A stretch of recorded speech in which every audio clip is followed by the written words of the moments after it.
You're watching KLTX, Channel 15, serving the city of Lufkin.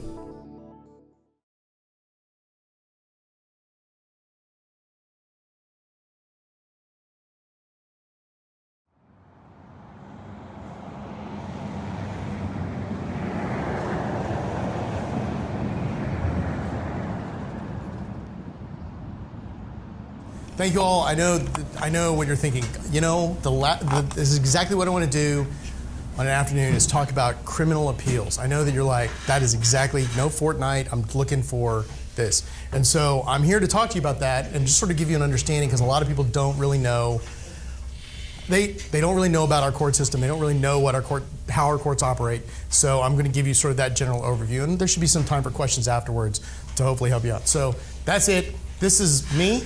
And this is what my job looks like on every daily basis, because I really sometimes wish I could just jump off, but no, that's not, I'm not going to do that. So when you think of courts, when you typically think of courts, this is what you probably think of.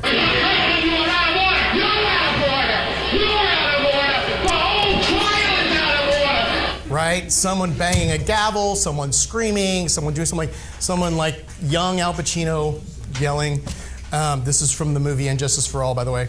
You think about it like that, but I can tell you in real life, it's a lot more like this, okay? There are whole swaths of court that are devoted to just introducing records and things, okay? Really just going over documents, which can be really, really not very exciting.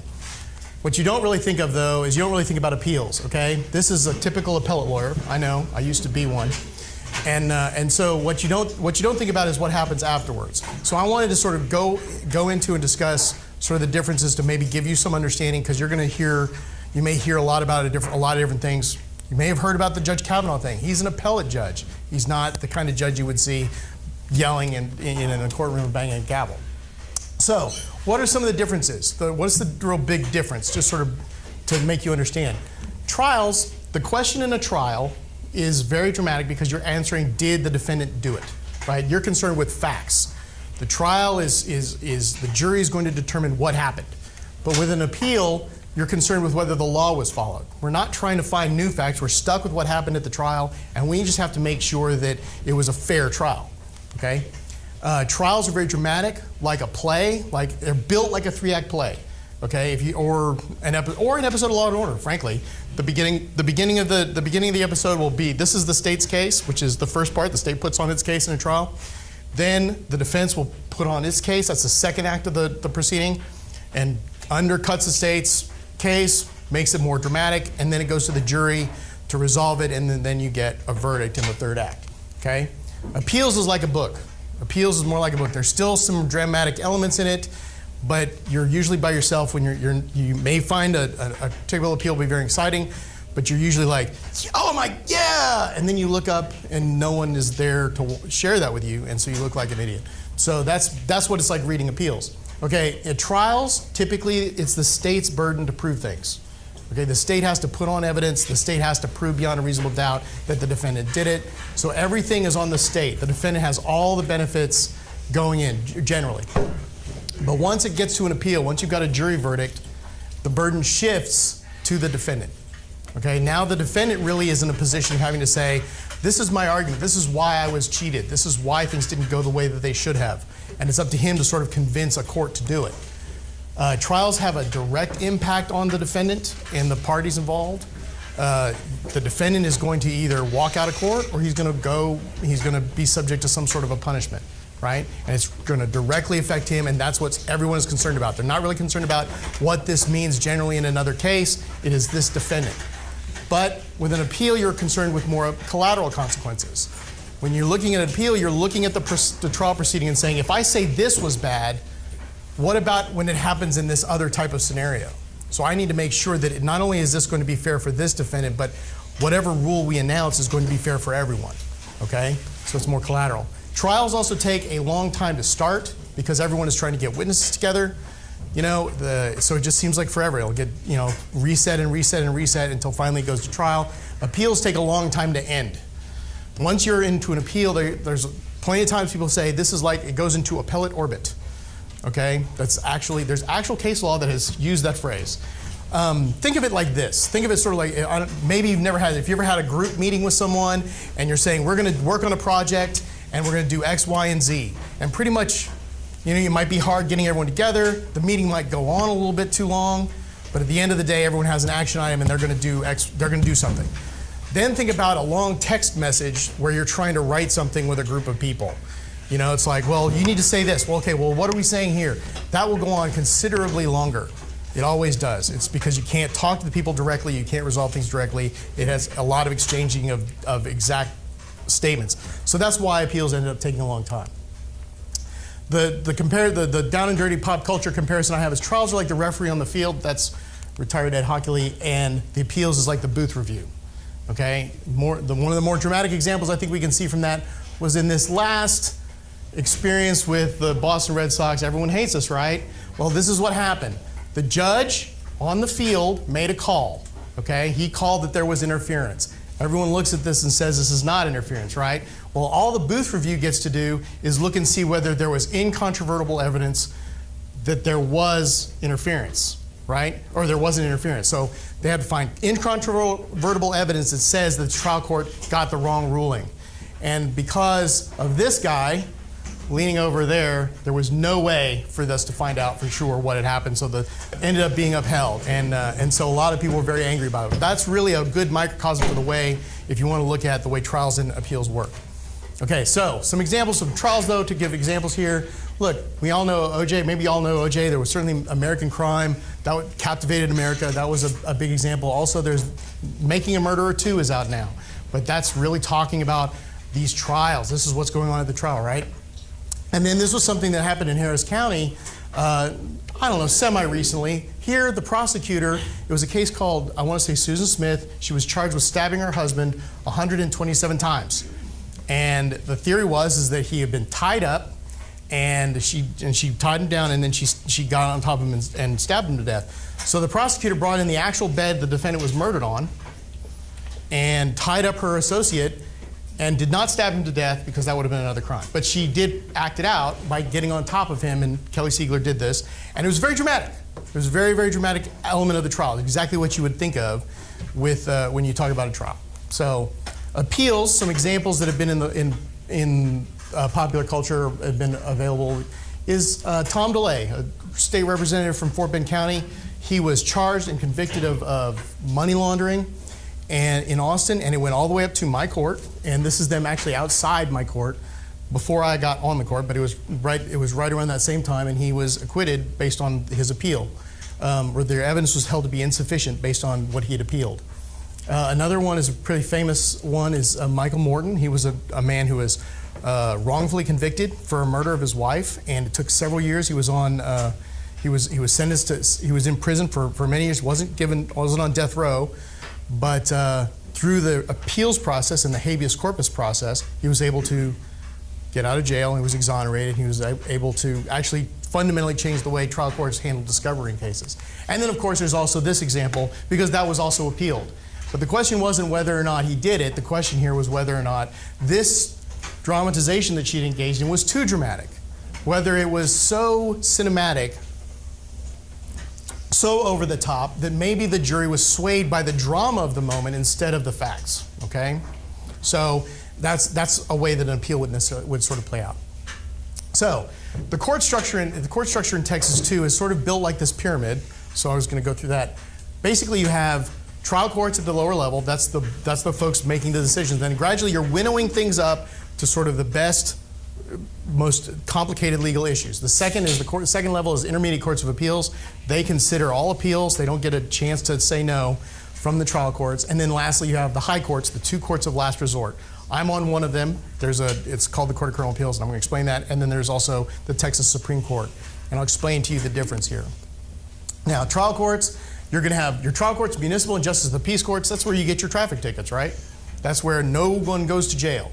But that is by far the busiest court. Those are far the busiest courts in Texas, right? I looked at the statistics. It was something like 4.5 million cases a year in all of these courts, right? There are 938 municipal courts and 802 justice of the peace courts in Texas. That's how they're able to do such volume.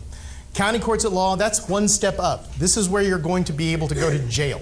If you are brought into county courts for a DWI or possession of marijuana or some criminal mischief over a certain dollar value, or then you could be facing up to 6 months or a year in jail, not prison, just jail, and that's where you would go to the county court at law, okay? There are 516 county courts at law in Texas.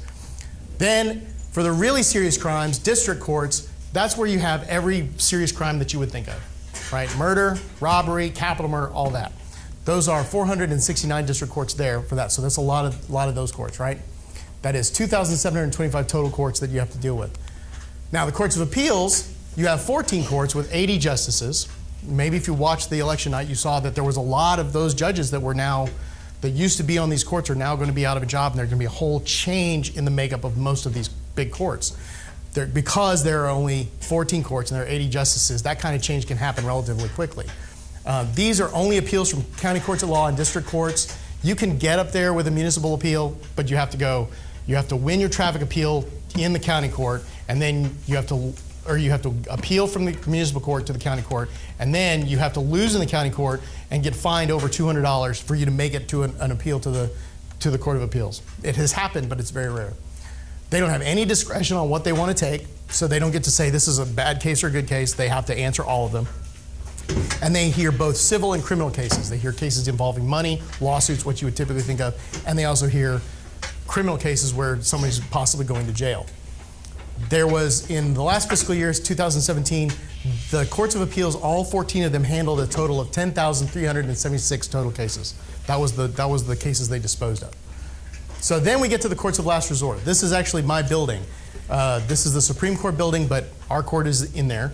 And so I'm one of, there are two courts on the courts of last resorts, which is made up of 18 justices. I put justices in quotes, and I've often introduced as a justice. I don't balk at that because it's easier to understand, but I wanted to point this out to you. Justices in the Constitution, the Texas Constitution, the Supreme Court is designated as justices. And whenever you see something in public where you say so-and-so is a justice, excluding justice of the peace, where you say justice so-and-so, justice this, you're talking about an appellate judge. Typically, that's what that is going to be. The difference is that in Texas, the Constitution describes judges of the Court of Criminal Appeals. So I'm technically a judge, even though I do a lot of appellate judicial review. And part of that has to do with our writ of habeas corpus jurisprudence, which is a fact-finding sort of thing where we are acting like a trial court.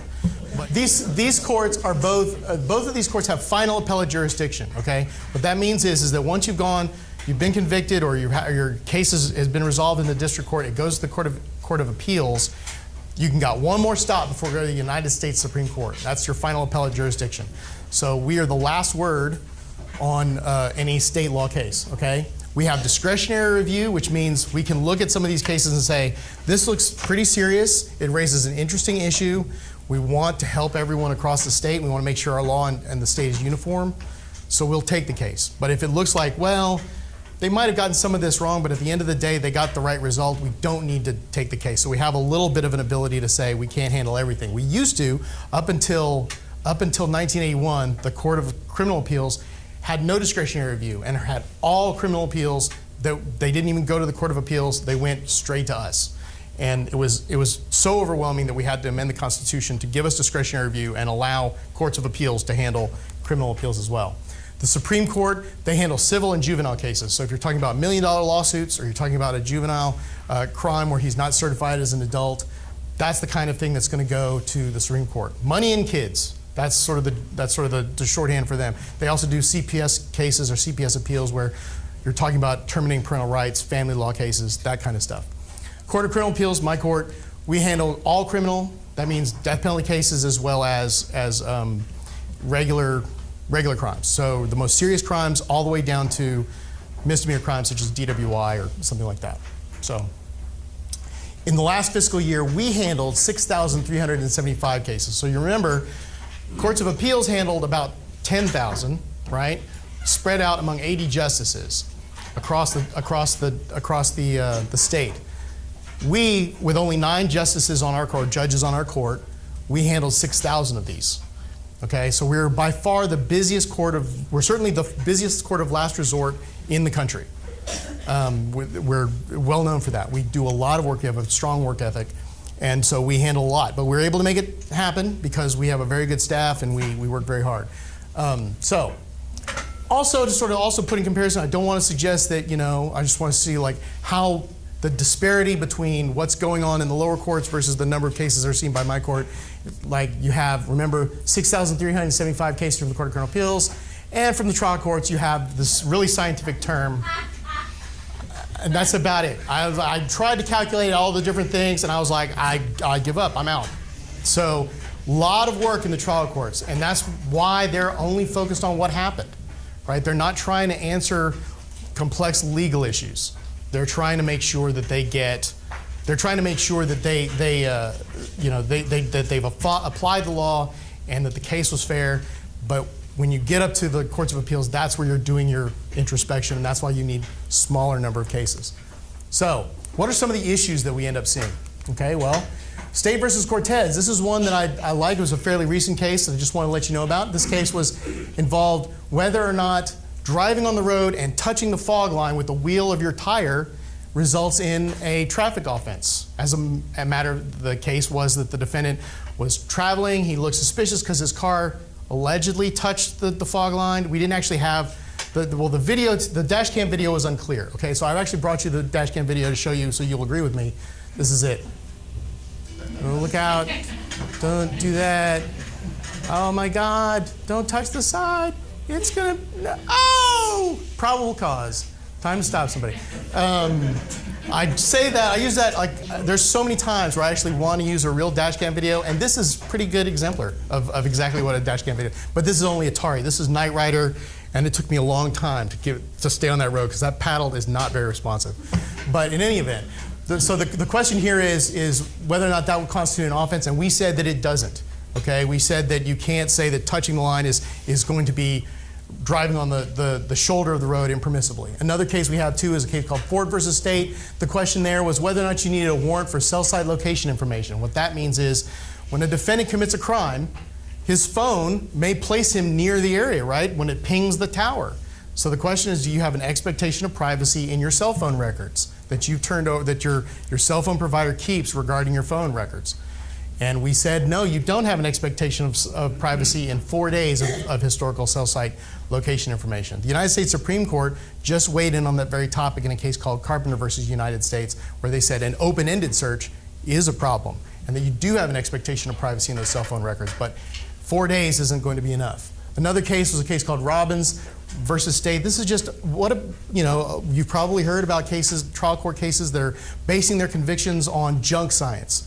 Bite mark evidence, or is the ballistics evidence, or is there a DNA evidence messed up? Those kinds of things. And DNA evidence is not junk science, and ballistics evidence is not science, but what about when they get the science wrong, right? What if they have good DNA evidence, but the experts don't get it right? Well, Robbins, we dealt with how you can reconsider the conviction because of that bad junk science. And lastly, just a good example here is a case called Fuller versus State. I'm only pointing this because this is a death penalty case, but if you want to know why death penalty cases take a long time, it's because this is typical of a death penalty case, there were 44 points of error in his appeal. Like that means he complained about 44 different things in his trial that went wrong. Huge brief, huge issues that have to all be considered fairly and carefully, and that's another reason why it takes a long time for courts of appeals to end. And then, of course, we also get questions, really, really important questions like this. And now, Deep Thoughts by Jack Handy. Is waking up to find someone licking your butt something that would render a person of ordinary temper incapable of cool reflection?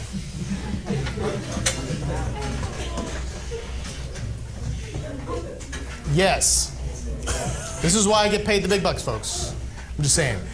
So the interesting thing about this case, it was a case where the defendant had gone out with a couple of other dudes, or the defendant. Well, no, it was not that kind of a date. They were. I don't know. It was they're all hanging out. They're all hanging out and they're partying and all that, and then our hero passed out and woke up to find someone licking his butt, and not like casually, like not like you might just, oh, it's an accident. No, he was committed to it. And so our guy, our hero, the defendant, wakes up. He's like, as anyone would, and then sadly, now I say that, and you know, this is all funny, and I put it in funny terms, but now I want to make it a little bit more serious for you, because in the end, what happens is he goes crazy, and his buddy who's in the other room runs in and starts stabbing the guy, right? Yeah, starts stabbing the dude that was butt licking, and so he did, and so the question was whether or not that kind of thing was just a spur of the moment deal or the kind of premeditated murder, right? And ultimately we said, yeah, that's the kind of thing that might lead to sudden passion, which would mitigate the punishment. Not that he's not guilty, but it would lead to some sort of a mitigation on punishment. It's an interesting fact scenario. I like bringing that up because these are some of the interesting facts, things that we get to see, but I also wanted to put it in context for you. So it was a very serious case, and ultimately he had to go back and have his case retried so that they could get a proper jury instruction. So how do appeals work? First, when you get an appeal, once you've gotten from a trial court, they file a notice of appeal. It goes to the Court of Appeals, and it's set for submission, which means then it is sent out to the different judges that are going to be hearing. There'll be a panel on the Court of Appeals for like 3 judges, and the question will be, they will ask whether or not they need to have oral argument. This is one of the more dramatic things about an appeal, okay? Because that's a picture of it, but if you've seen, like, when you hear about Supreme Court arguments, that's what oral argument is. The 2 appellate lawyers will come in, they won't argue facts, they will argue law, and they'll say, this is the rule of law that I want, and this is why the facts fit into that. The other side will say, this is the rule of law, and this is why the facts fit into this. And we'll decide whether the case is, the Court of Appeals or us will decide whether when they're dealing with their case, we'll decide whether it needs oral argument or not. Then we will work together to try and issue an opinion, to write out an opinion that doesn't just say why one party wins or loses, but explains why. There might be a motion for rehearing. One of the parties who lost will say, well, wait a second, you forgot to consider this. And then they decide from the Court of Appeals, do we want to take a petition for discretionary review to get us to exercise our discretionary review in front of the Court of Criminal Appeals, okay? So it's really a lot of reading and writing. This is actually my desk. This is not me, though. That was she was trying to clean it up and she died. So that's not true. She's still very much alive. Okay, so this is how does the paper work when it gets to us? What is it? This is also a question that people are interested in, sort of the internal procedures. It's really this complicated. That's that. Okay, Montel Jordan could navigate that very well. Okay, so basically, the staff will get it. We'll have central staff. They'll get the case and they'll do a workup. They'll read the briefs and they will write us a memo and say, this is what the arguments are for. This is what the arguments are against. This is for a PDR, and they'll say this doesn't merit our consideration or it does. Okay. Then the case will be assigned randomly, and I say randomly not because there's some skullduggery going on, but actually because what that means is sometimes people have too many cases in their chambers. An individual judge will have too many cases in their chambers, and so they'll skip that person. But generally it is next person, next person, next person. So it is random, but there's a little modification there. Then the judge will look at it and see, well, once they've decided that they're going to take care of it and we're going to grant discretionary review, the judge will then write up an opinion if it's assigned to them. They will circulate a proposed opinion, and that they will submit it to all the other judges, all the other 8 judges. We will meet on conference on Monday. You have to submit it like 10 days in advance so that they have time to read it, and then the pickup process ensues. And what this is to ensure that the court, that anyone who is interested in the issue has a chance to weigh in. Not only will we discuss it at conference on Mondays, we meet pretty much every Monday. We try to take one Monday off a month because, you kind of need a break. And then, but then, so that we don't spend the entire day talking about the case, any judge can say, I want to pick this case up. I want to look at it and write, say, a concurring opinion or a dissenting opinion, raising arguments I think that the majority opinion is missing. And then, after that, the pickup process is 3 weeks. Then the next person wants to pick it up, they only have 2 weeks. And then after that, if one other person wants to pick it up, 1 week. And then we have to kick it out the door, okay? And then we move it out the door. Unless someone convinces someone that the original majority opinion is wrong and it needs to be flipped, like they need to go the other direction and reach a different result, then the pickup process starts all over again. The thing about, if you've heard phrases like concurring opinions or dissenting opinions, these opinions, the purpose behind the dissenting opinion truly is, I'm writing to persuade my colleague to do something different, okay? The best dissenting opinions are the ones that you never read, because if you write a really good dissenting opinion and then the majority changes their mind, that dissenting opinion becomes the majority opinion. Concurring opinions are sort of opinions saying, I agree with the majority opinion, but here's some more reasons why I agree with it, and here's some reasons why I think the dissenting opinion is not good. And that's what the pickup process is designed to do, is to try and make sure that everyone gets a chance to weigh in, say what they think the law is or should be, and how it should be interpreted. And then the hand-down comes out every Wednesday, and it lists all the published opinions and unpublished, lists all of our decisions and opinions from that previous conference. So, just to give you an example of how long this can take too, this is a case, this was a motion to suppress case called McClintock versus State.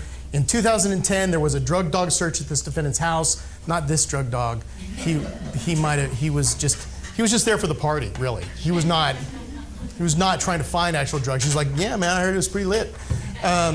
So a motion to suppress is filed in this case. The defendant loses the motion to suppress. He pleads guilty. Then in 2013, the Court of Appeals has taken all that time to get to the Court of Appeals. The Court of Appeals reverses, okay? And then in 2014, the Court of Criminal Appeals takes discretionary review and reverses the Court of Appeals and says, you made a mistake, go back and look at it again. Then in 2015, the Court of Appeals looked at it again and said, no, this is the real problem. They reversed that. And then in 2016, the Court of Criminal Appeals granted PDR and essentially resolved the case at the end. So you can see 2010 to 2016, that's why it's called appellate orbit, okay? Because it can take a long time to sort of get these things right. But that's also the reason why we have discretionary review, because discretionary review is really focused on trying to fix these kinds of long issue projects or problems. The central issue in the case was, can the police take a drug dog up to your porch and have it alert on your front door and use that information to get a search warrant to go into your house? Okay, pretty big issue there. And ultimately, in line with Supreme Court precedent, the court says no, the search was bad. The police officer couldn't go onto the front porch and rely on the drug dog alert, because the United States Supreme Court said in Florida versus Hardinus that you can't do that. And so it took us a long time, and also it took us a long time to wrestle with that issue, because those kinds of searches happen all the time. But ultimately, that's why it kept going back and forth. And also, the other thing about our jurisprudence, or the other thing about our court, is habeas corpus. There's no way to make this topic sexy, okay? And I've tried. As you can see, if Ryan Gosling can't do it, then it's not, right? Hey girl, you are so cognizable. You can habeas that corpus anytime. And see, it doesn't work, does it? You know, I've tried it at bars. That's not true. I'm not doing that. But anyway, habeas corpus is the last stage of the criminal. This is something that really no one knows about a great deal, and no one really is not really focused on. All the stuff that you see, you might see some things about appeals. You definitely see a lot of things about trials in the press. But habeas corpus is something that happens even further on down the road. If you're familiar with Michael Connelly's detective books, Harry Bosch, something like that, if you watch the show on Amazon Prime, that's actually pretty good police work, a pretty good police work show. Some of it's exaggerated, it's not all great because it's a TV show.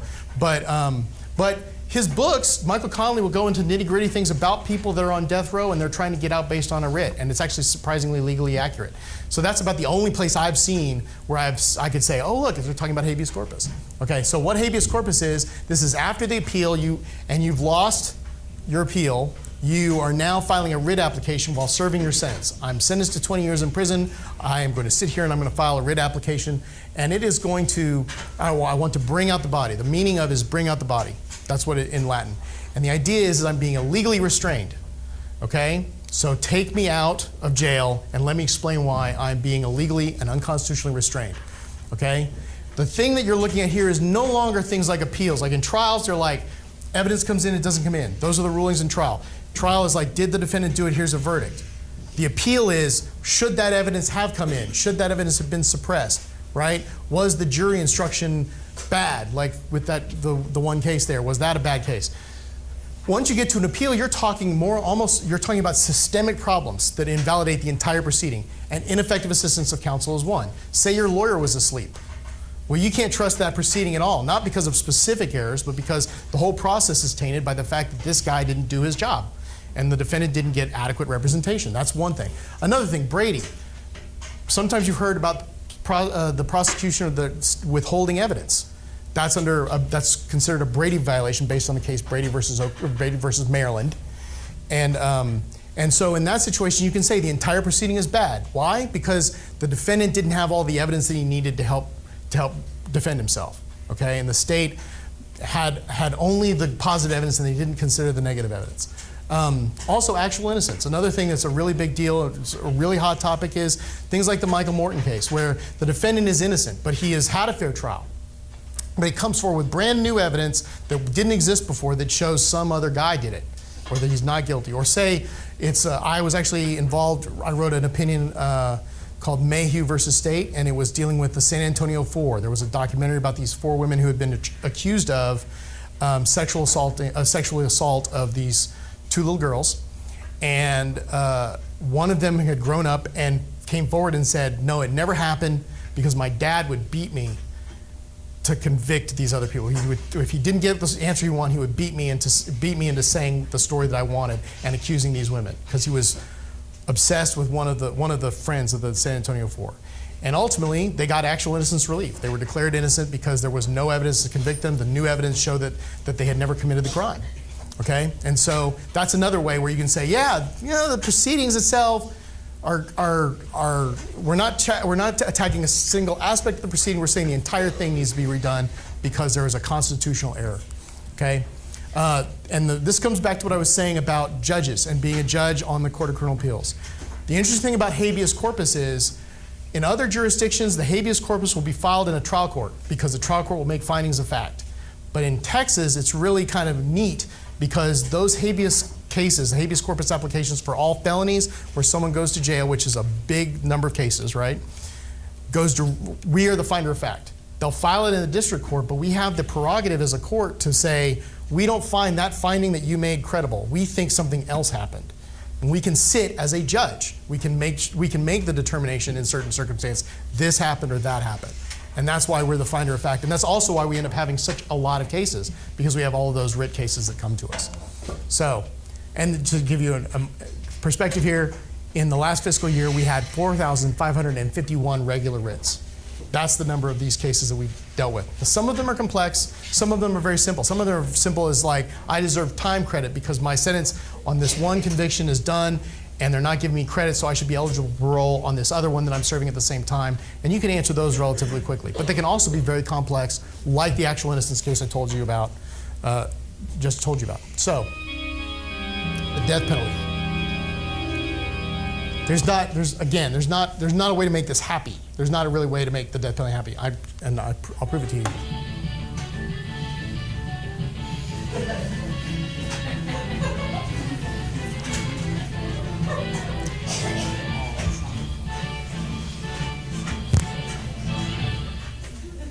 It just doesn't work, does it? Right? It's not. It doesn't seem appropriate. It's not. The death penalty is very, very serious. I just didn't want to bring it down. I'm not going to get into too much difficulty. But these are cases that go directly to us. They don't have an intermediate court of appeal. We're the ones that decide. We are really the last stop before the United States Supreme Court on a death penalty case. And given the state of Texas' willingness to carry out executions, I say that quite pointedly. California actually has more death sentences. Actually, that's not, everyone says Texas is so bloodthirsty and everything, but California actually has more capital murder and people on death row and death sentences. It's just that in Texas, we actually go to the trouble, we actually have a system where we are willing to carry out the death sentence or execution. But we only have the 4th, I believe, in the nation. So we are always in the front lines on this issue, and my court is often in the news about that. In fact, there was a fairly recent case that came out where the United States Supreme Court rejected. It was a case I wasn't allowed to participate in because I was a prosecutor in Harris County when it was decided, a case called Bobby Moore. And that case, the defendant was convicted of the death penalty, or convicted of capital murder, and he was the jury indicated that he should be given the death penalty, and then he later came in and said, I am intellectually disabled, and therefore I should only get a life sentence. I should only get a life sentence. Our court, and so when this, like I said, this case was assigned to me when I was in Harris County, and so when I got up to the court, when I was elected to the court, the rest of the court handled that case, and they said, no, he's not intellectually disabled, and that was appealed to the United States Supreme Court. The United States Supreme Court said he is intellectually disabled and sent it back to us. And so that's the kind of thing. Like if you're going to hear something about an execution or death penalty, or something, chances are that's something that I've heard or seen or I'm familiar with, because we're sort of the last word. Just to give you some perspective on how long these things can take, if you're going to get the death penalty, if the defendant is going to be executed, it's not as easy as you think. It's not just simply there's a murder. There's got to be a murder plus some aggravating factor, okay? It's never just, oh my God, I accidentally, or even I'm just so mad at someone. It's going to be things like you killed 2 people. It's going to be you killed a small child or an elderly person, or you did it in the course of committing another crime, okay? They are the worst crimes. They are not just murder, they are something far worse. Murdering a police officer, for example, is another example of what you must show in order to be convicted of capital murder. Additionally, in Texas, you have to show that the defendant not only committed this really, really bad crime, but that he's also likely to commit another crime similar to that in the future. You have to show that he's going to be a future danger to society, that beyond just being locked up, he needs to be executed. You also then have to, if you're the state, say, not only that, there's no reason to spare his life. The defendant gets to put on any sort of mitigation evidence he wants. I've seen cases where the defendant, all he had was, I helped a guy change his tire. But there's also other things like intellectual disability. Those are really compelling, dramatic stories, and the state has to overcome those things in order to be able to carry out, to get a death penalty, to have a jury reach a verdict for a death penalty. Like I said, the case is then directly appealed to the Court of Criminal Appeals. Then, while the direct appeal is pending, there's an automatic writ of habeas corpus that's going on at the same time. And that goes to us as well. So once we get the direct appeal, we will also get a writ of habeas corpus. And we will usually decide the direct appeal before we get to the writ, but that's basically, so that's going on as well. Then the defendant will go file a federal writ. Usually, if he doesn't get relief, he will file the same type of writ of habeas corpus in federal district court and say, these are the things that the Court of Criminal Appeals didn't get right, and so we need to look at those. When he loses that, if the defendant loses that, then he will petition for discretionary review to the United States Supreme Court. Okay? Then, if he fails to prevail in that regard, he can file a subsequent writ in state court, in our court again. So there's a lot of review here, and then after the subsequent state writ, he can then again petition the United States Supreme Court. This goes on, and then ad infinitum. After the subsequent writ is done, he might file a third writ or fourth writ, or maybe he gets a new punishment hearing and comes back. But the point is, a lot of people tend to think that the death penalty is this casual thing, or maybe there's not enough review going on. But there's a great deal of review that does go on. There's a great deal of things that prevent these cases from just haphazardly making their way through the system. The offense has to be significant, the punishment evidence has to be significant, and it has to go through multiple layers of review. It also is why these cases end up taking a long time. So, just to give you just another one, there's an interesting video, and it's always a good idea to show a video, so I wanted to show you a video to give you a flavor of one death penalty case that I was actually a part of.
So the interesting thing, the interesting thing and the difficult issue that we had to deal with in that case was whether or not the defendant was competent to be executed. That's another aspect to the case, to a death penalty case. In addition to saying you shouldn't have ever been awarded the death penalty or should have the death penalty imposed upon you because there's mitigating evidence or the things went wrong or you're intellectually disabled and you're categorically exempt, up until the last minute there can be arguments that you in fact don't really understand why you're being executed, that you don't understand the proceedings. And they will challenge that and say that he was not competent to be executed. But Taglio was a really good case because it goes through the opinion. It ends up going through all the kinds of cases that the United States Supreme Court and the federal courts had dealt with dealing with competency to be executed, and ultimately said he was competent. And part of the reason they said that was, just so happens, one of the facts that stuck out to me was that shortly before he made his claim that he was competent to be executed, he went to the law library and started looking up cases that interpreted that the defendant was incompetent to be executed. So kind of figured that the jig was up there at that point. And he's looking at seminal cases, a case called Panetti versus Quarterman for that. And ultimately we said this guy's a very sophisticated actor, and I believe he was ultimately executed. So as it said. So that's the kind of real nitty-gritty kind of death penalty case you end up getting into and in this work. So another one that maybe you saw in the news from Texas was also kind of interesting, as maybe if you don't like the death penalty, this might give you you might like this as well. Here it was in 2007, he was convicted the defendant was for a crime he committed in 2003. I was in Fort Bend. This is a Fort Bend crime. I was actually in the DA's office at the time there. I worked in Fort Bend and then I went to Harris County. And basically, he wanted to kill his family for insurance money, and he got some friends to break into his house in Sugar Creek and kill his mom. He killed his mom and his brother. And then he shot himself. He had his buddy shoot himself in the arm, and he went to the hospital. And he also shot his father, who's the older man in the picture there. But his father lived. And so they went to trial. The father got on the stand and begged for his son's life. I mean, he said, I agree that what he did was terrible. He fits the definition for a death penalty, but I just beg you to spare his life. And in 2009, the Court of Criminal Appeals affirmed his conviction. His first writ was denied in 2010. In 2015, his federal writ was denied. And then in 2017, the United States Supreme Court denies cert. Okay, so he's facing execution at this point. He's gone through everything he can. But in 2008, the governor of our state granted him clemency. Just basically said, this is unusual. These are unusual circumstances because his father has begged for his life and said, I understand that he's terrible, but please don't compound one injury after another. It was a really kind of a bold move on the part of Governor Abbott to do, and it was certainly and it's not an easy call to make too, because I also was good friends with the investigating detective. Really good guy, really thorough detective, and he was beside himself because of all that work. Because other members of the family, not the father, but other members of the mother's family were dead set on the execution. So these are very emotional cases and very difficult. So with that, I believe I'm done. I believe I've finished, and so I've left us some time for questions. And if there's anything else you would like to know, I'm happy to answer any questions that you might have. Yes, ma'am. On the case where you're court review, but I don't know if you were justice yet, but where the prosecutors acted out the stabbing and Oh, yeah. death on appeal, they were saying that the argument was that it was too dramatic. What was They ultimately said it was fine, but part of the thing that they said was that the objections that they had made at the time did not actually, they weren't the right objections. But yes, but generally they also said, I mean, one of the rules is, one of the touchstones for these kinds of demonstrations is, if you can say it and you can get someone to say it, then you can act it out. For me, one of the things, I'll be candid, one of the things I thought was interesting about it was the evidence showed the ligature marks on both wrists and one ankle, but the prosecution brought in 4 ties. And I always thought that was odd, because I'm like, you don't have any evidence to support 4 limbs being only 3. But that's one where they did point it out. The defense did point that out, stopped them from doing it, so that wasn't error. That ultimately didn't end up being error. And at the end of the day, they said that was fine. They said that it was very dramatic, but at the same time, it wasn't any more dramatic than what you would have had someone testifying to. So A good comparison. Do you remember the woman, the dentist? I don't think she was a dentist or something. Clara Harris, I think. She drove over her husband, right? Remember? Yeah, just several times because it was sudden passion, right? It was, no, it's not. I'm not. Let's keep going. She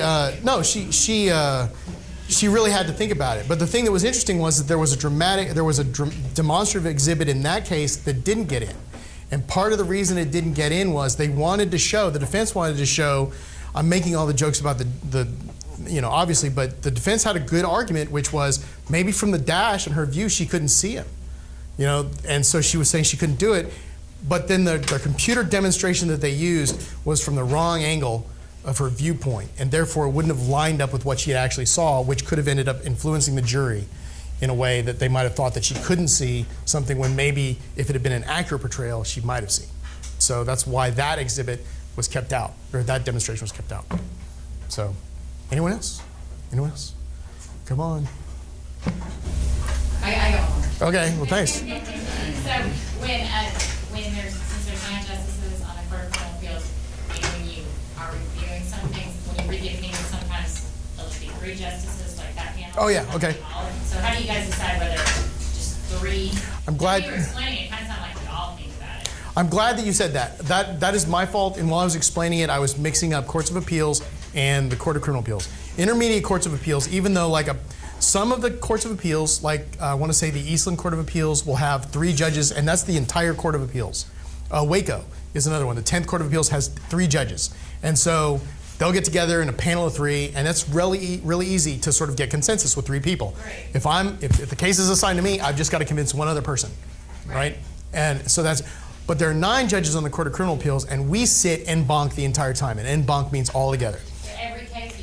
Every case we argue whenever we're going to issue an opinion or something like that. Every case, even with the writs, to cut down on some of the things. We'll go through a process called pre-voting, where we'll get the workup, we'll look at the writ or look at the PDR during the week, and then we will submit by Thursday. We will submit what we think. Do we want to reverse? Do we want to discuss it? Do we want to grant relief? That kind of stuff. Just a series of things, independent of each other. And then if we all line up and we have all agreed independently that then we don't have to discuss it. But all it takes is one judge to say, this raises an issue for me and we want to discuss it, and then we will discuss it. And then we will all discuss it. And so it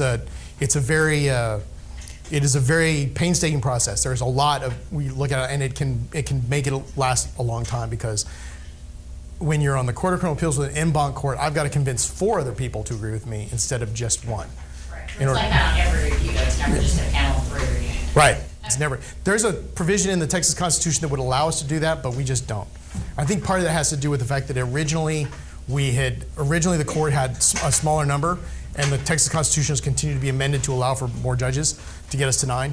But you said that you don't find if the person's guilty or innocent. So when there's like an appeal and you remand it or you do a ruling, do you have to retry the case? I don't retry but yes, that's what they have to do. It sort of depends on what the court sees as the problem. So if, say, like the example we had with the jury instruction about the capable, clear reflection, right? Cool reflection. Well, the guy didn't get a defensive instruction, okay?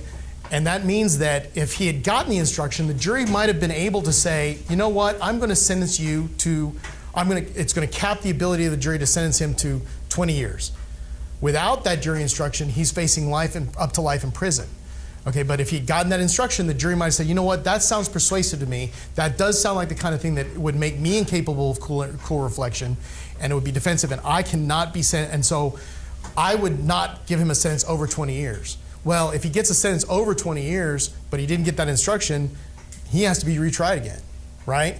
But say he didn't get that instruction, but there was another instruction that would have made the jury think, what made you think that the jury would have rejected the argument even if it got it, and his sentence wasn't over 20 years, then you might say, yes, this was error. Trial courts don't do this anymore, but we're not going to remand it for a whole new trial because at the end of the day, the right result was reached, okay? Or say, for example, this evidence didn't come in. We wanted certain evidence to come in. It shouldn't have come in. We look at it and say, yeah, but that evidence wasn't very compelling at all. yes, maybe the evidence should have come in, but we don't need to give you a whole new trial because there was so much more evidence of your guilt that the jury clearly relied on, you know? So we don't always end up remanding it to have a new trial. But yes, in a situation where you have a significant problem where, yes, this guy didn't get a chance to cross-examine someone. That's in our Constitution, right?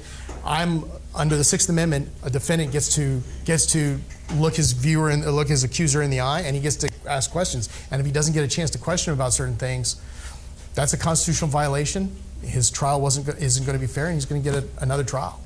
So I hope that's good. I hope that's a good answer. So anyone else? How do you decide which cases get published and which don't? That's a good. Yeah. That's a good one. One example that's is a no-brainer. Say we get a case where we can't get everyone to agree, and so you have everyone agrees on the result, but they can't agree on the rationale. You get a plurality, right? That's not going to be binding anyway, and it's not going to be good authority. It might be persuasive to someone. It's probably better to go ahead and unpublish it and leave it unpublished because it's not going to have any support. So that's sort of the thing but we all decide if it's whoever it is assigned to gets to make the decision. But there are plenty of times where the person says, I kind of want to publish it, and everyone goes, don't do that. We don't want you to. I'm like, okay. But it's a very respectful. Yeah, exactly. Yeah, it's a twister. It's generally not a big fight with that kind of thing. But another thing that we also will do is if the lower court has published it, we typically want to publish as well. What? Is there like a limit, like we can only publish this? No. Year? Publishing, I'll be candid with you. I think that the published, non-published thing will eventually disappear. The distinction is still there in the rules, and the idea. Okay, so just to everyone else who's not aware of this, some of the opinions are published and some of them are not published. If the case is designated as not published, then you can't cite to it.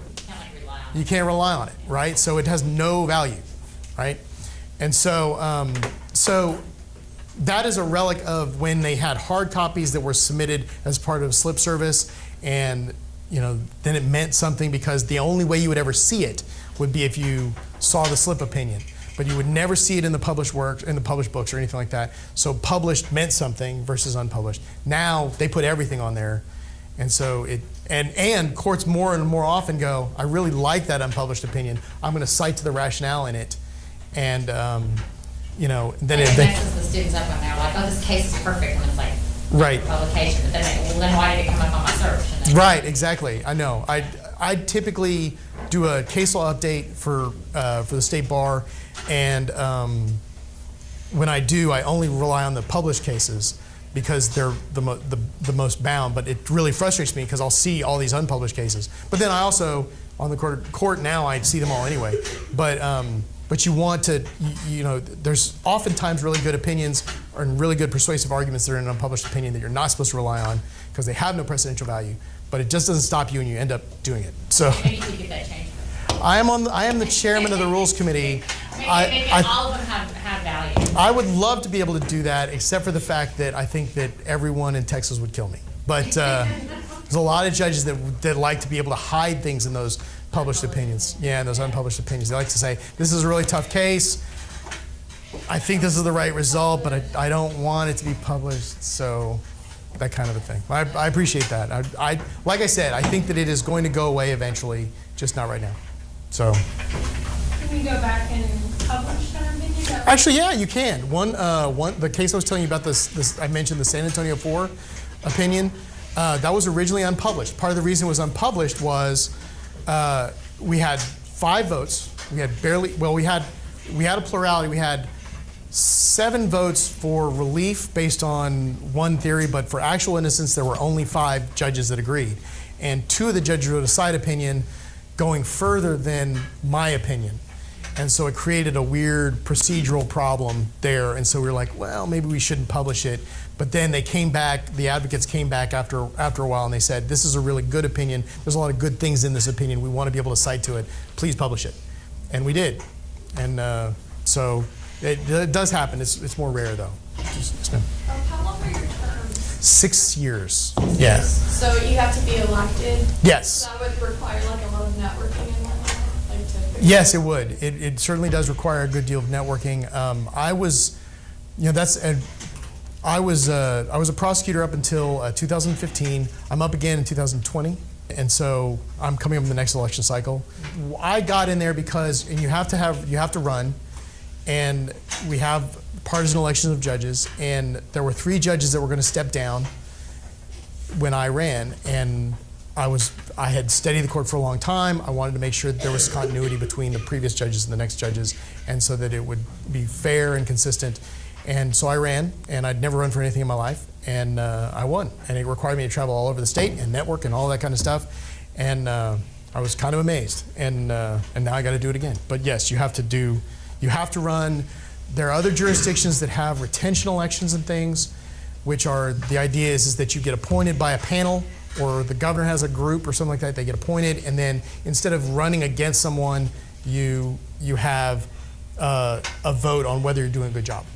Yes or no. And then if you're voted down because you're not doing a good job, then you run against someone. Then they put someone up there to possibly run against you. So how many people typically run for that election?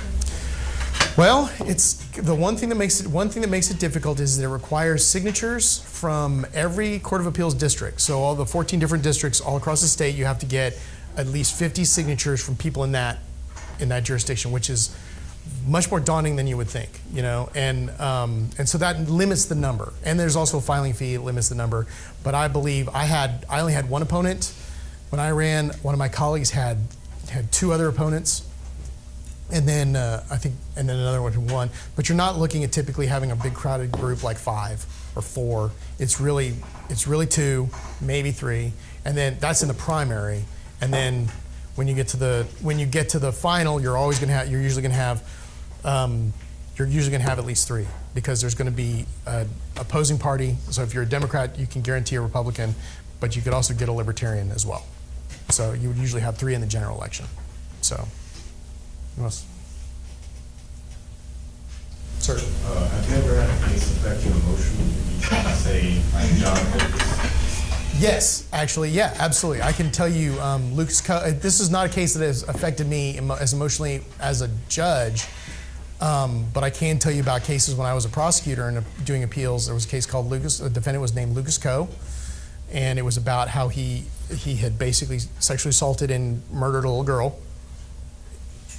Not to get into too many that I made jokes as a defense mechanism, obviously, and so I don't mean to diminish the tragedy of any of the cases that we're talking about. But yeah, there were plenty of times where I was working on that case, and I would be reading the record, and I would be sobbing at my desk, because it was really horrible, because it was like this mother, this girl had been from a relatively happy home, but for whatever reason, the mother started dating this guy, Lucas Coe. She was charged as well, and Lucas Coe started beating the girl, and so much so that she was covered in bruises. And then CPS went out and checked her out, and they didn't do anything. And so it was one of these things where you're reading it going, well, someone's going to do something, something's going to happen, and then at the end she dies, and it was really unpleasant. It was really horrible. And so a lot of these things, I can also tell you one that affected me that's a little bit funnier, but it was really gross. And it was really it more affected me physically because it was gross. And it was a sexually oriented business case where they had an arcade, and they went back in and they described it. And I'm not going to give you the description, but they're foul, okay? If you ever see Megaplex, 20 over things, there's shops and shows in the building. It was so bad. It was so horrible. And the thing that I remember was they kept describing the smell, and that was it. And so that was, for me, normally when you write a case, you're trying to describe the worst aspects of, say, if you're on the prosecution side and you want to make sure that a punishment is justifiable, you want to narrate your facts in a really dramatic way to say this is the worst defendant. This was the first time I'd ever written a thing to say this is the worst place. It's like it was a location, and I had to say this is the worst place ever. So that was really, really, really gross. So, anyone else? You know what? Okay. I guess. Thank you all very much for having me. I really appreciate it.